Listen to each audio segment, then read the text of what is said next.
বামুণী গাঁৱত হৈ থকা মনসা মাৰে পূজালৈ গৈছিলোঁ।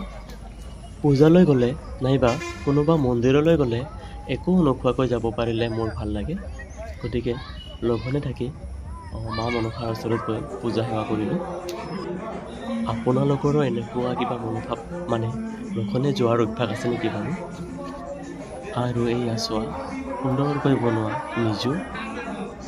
নিজুৰ বিষয়ে মই ইমানকৈ নাজানো, জনাসকলে অলপ জনাবাচোন।